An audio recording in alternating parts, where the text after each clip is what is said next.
What's going on? Rob Fish here for BikeBandit.com with Aaron, and welcome to our latest segment, our latest edition of Bandit Tested.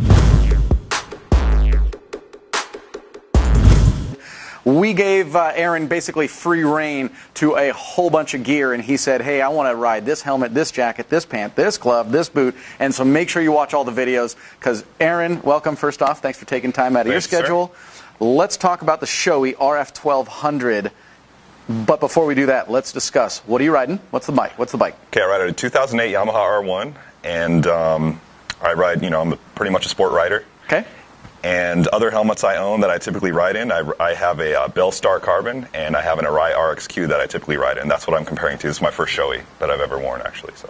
Nice. Nice. Well, we're going to get to an overall impression at the very end, because we don't want to spill the beans just yet, I've ridden in one of these helmets, but let's do a couple just basic scenario things of how long did you actually put your other helmets aside and bring this into your gear bag? All right, so I've been riding in this helmet for about 2 months. Okay. And probably over that time, put about 500 or 600 miles on it. Okay. Different riding conditions, some commuting, mostly weekend cruising through the canyons, stuff like that.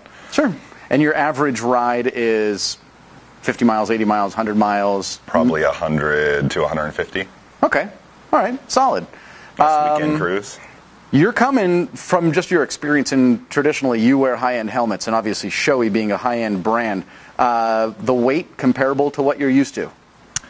This is actually, it's a very light helmet. It's surprisingly light. In fact, for this, and this is a small, which I typically wear. I also got a medium later, but when I pulled it out, when I picked up the box, I was really surprised. I was like, I'm not sure there's a helmet in here, because it's really, really light. Probably on par with the Bellstar Carbon, and probably a little, just by feel, and a little lighter than the Arai. Okay, and then once you're moving, that speed, that velocity, pushes it down, feels even lower? Or did you ever feel like it was maybe lifting off of your head? And again, a lot of this is, personal physiology and how your head will fit into the, the EPS, if you will. We'll get to that in a second. But you never felt it raising up, etc. No, I felt like it was really stable in the wind. The interior fit was a different, thing, but as aerodynamically, I felt really comfortable while I was riding it. Rad. Your initial impression on truly just the fit and finish, the ease of changing that shield and the vent's ease of use, that kind of built-in morphology into the helmet. Yeah, well, Shoeis are known for being really, really solid, really easy to use, put together really well. Everything just clicks and snaps really nicely. In fact, pulling the helmet out of the box for the first time, I thought it was beautiful. It looks a lot better in person. The paint finish is really deep. It's got this nice, metallic, I think they call it an anthracite. Anthracite. It's really beautiful. Everything works really solidly, and the shield change mechanism really couldn't even be any easier. So it came with a clear, but you put this tinted. Yes. Okay, excellent. Shoei was nice enough to grant me that request. That's key. I mean, I can't ride with a clear shield. No. There's just no way. I mean, my eyes are so light that it's like, bringing it into your life, ease of finding and ease of using the vents. What'd you think? Okay, the vents, this is one actually gripe that I had with. So you have your traditional chin vent and your vents up top here. But what I didn't like the vents that are on the brow vent and the rear vents, and I'll tell you why. You have a sideways left and right sliding vent here. And for me, it was, it's not as intuitive as a vent that goes up and down that I've had on other helmets. Sure.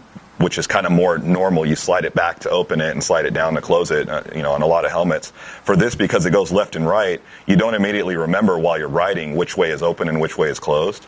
And particularly the back one, it's back there, and even when I was holding it, before my ride and looking, it's really hard to tell whether the vent is closed or open in the left or right position. So that was one thing that kind of was annoying about it. I couldn't really figure that out.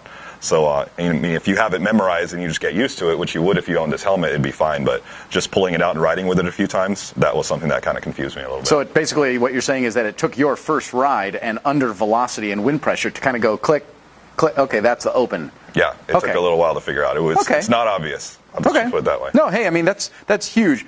That might seem like a small detail, but hey, that's what we're here to do, is break down the product, and that's the whole thing of Bandit Tested. It's real riders, real gear, and real riding scenarios, and it's real opinions. And yeah, you can take a high-end brand like Shoei and call out personal gripes. It's not that it's a bad helmet in any way. That was a struggle that Aaron experienced, and we want to bring that to you. Just a different way that they go about doing things. Different companies have different ways of arranging all this stuff, and that was something that kind of wasn't as intuitive to me as I found on the Bell or Arai or other helmets I've had. Dude, that's why we do these interviews. For sure, so appreciate it. You said the shield mechanism swapping easy to go. How about peripheral vision out of the sides? It was very good, actually. Okay. I didn't wear the previous version of the Shoei. Like I said, this is the first helmet I've worn. But I felt like I feel like the Bell Star that I typically ride in has a really wide eye port, and this was on par with that. I actually feel like the Arai comparatively is a little narrow. Yeah. When I look left and right, I can see the sides of the helmet, and this one I couldn't, so that was really good.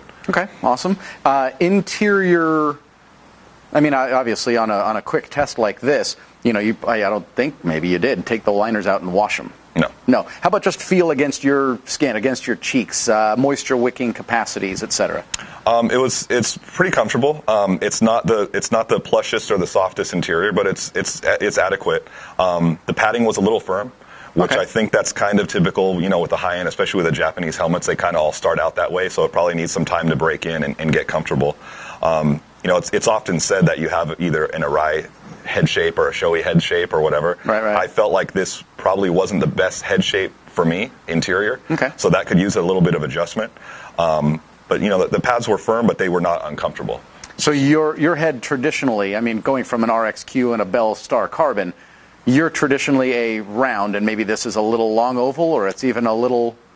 I would say I don't really know exactly how to describe it, but I felt a lot of pressure at the top, back in the crown area of my head. Okay. Compared to other helmets I've had. So I don't know exactly how you would describe that, but that was just my experience with it. But that's not a knock on the helmet at all. It's just everybody has a different head shape, and every manufacturer goes about doing that a different way.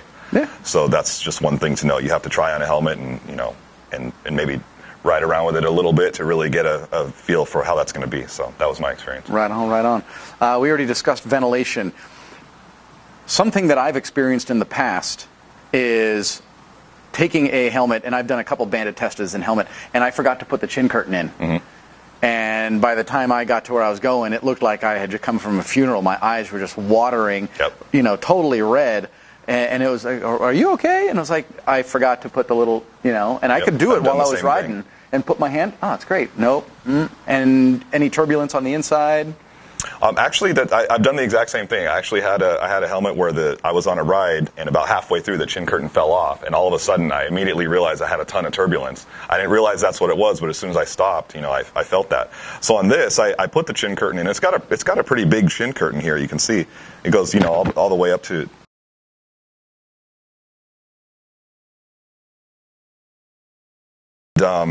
It actually lets a lot of air in. Too much for my taste, I thought, because I got a lot of turbulence up in my face area. Now, I wear contacts. That's something, if you wear contacts, your eyes tend to dry a little bit easier than normal. So my eyes were getting really dry with that. So even with the chin curtain in, I felt a little bit too much turbulence for me. And that's just something that I observed with the helmet. So. Okay. Hey, that's... we want to hear your experience with it. Positive, negative, call it like you see it. This isn't fluffy stuff. This isn't, look at the bugs on the front. When the little turntable spins around, you can't fake this stuff. And it's great to get somebody who has experience with high-end helmets to take another high-end helmet and run it through its paces and call it like you see it. So, sure.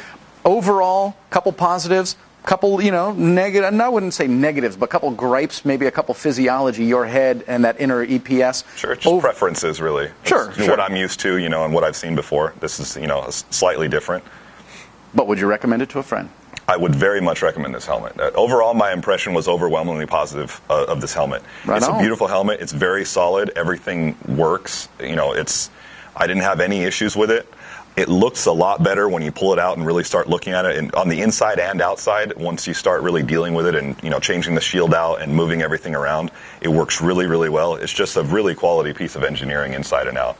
This again, the small things that I felt a little maybe uncomfortable with or had to get used to were really just preference kind of related things. One more thing that was a little bit different to me was I wish that Shoei would have put something in here to align the straps more, because they kind of shift around a little bit. So maybe if this was a little longer, or if there was some kind of loop here to retain that would be a little nicer. But overall, the double D-ring system that keeps this in place is really solid. And another thing about the RF 1200 is now it's got these quick release pads, which is a really nice upgrade from the previous one. And overall, the interior pads look really good, and it's just a really nice helmet overall. It's a beautiful piece of engineering. I would definitely recommend it to our customers or to anybody that I know that I ride with. Well, right on, man. Thanks for your time. All right, thank you, sir. Thanks for your thoughts. And there you have it. That's Aaron. That's the Shoei RF 1200. Welcome.